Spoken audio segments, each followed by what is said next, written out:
Turning to national news impacting us here at home, President Donald Trump's One Big Beautiful Bill Act is being discussed in the House this morning with some big implications to food programs. Local 4's Ian Mason has been tracking the bill and joins us now live in studio with an update. Ian. Alyssa, there was over 24 hours of debate on this budget bill in the Senate because of representatives being uneasy with cuts to Medicaid and SNAP. From many people losing SNAP benefits to food banks being overwhelmed, Nebraska nonprofits expressing concern over the bill.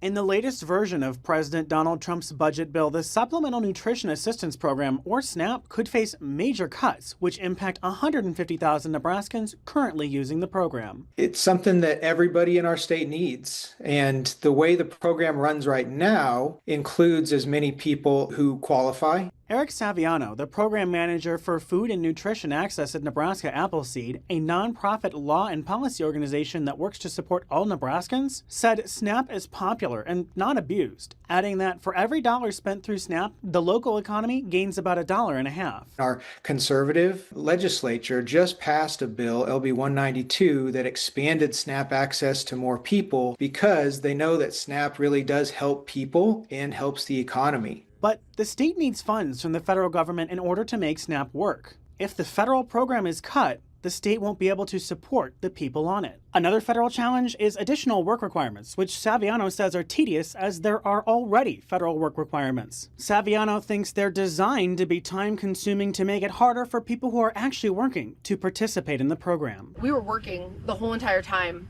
I had, at times up to 3 jobs. And we were still needing SNAP. My ex-husband was working the whole time as well, and it wasn't enough.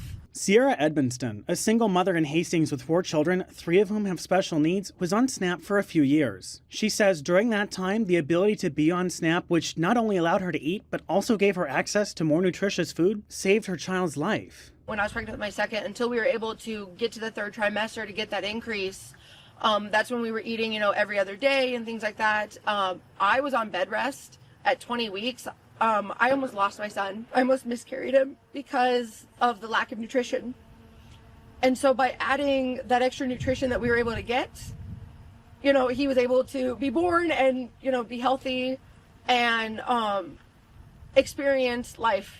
Edmonston said that while she has a good job now, she still worries about her ability to care for her children and knows that the program saves lives. She also worries about what will happen to others if the program is cut. When you are worried and in the fight every day, stressed about how you're going to feed your children, you don't get over that.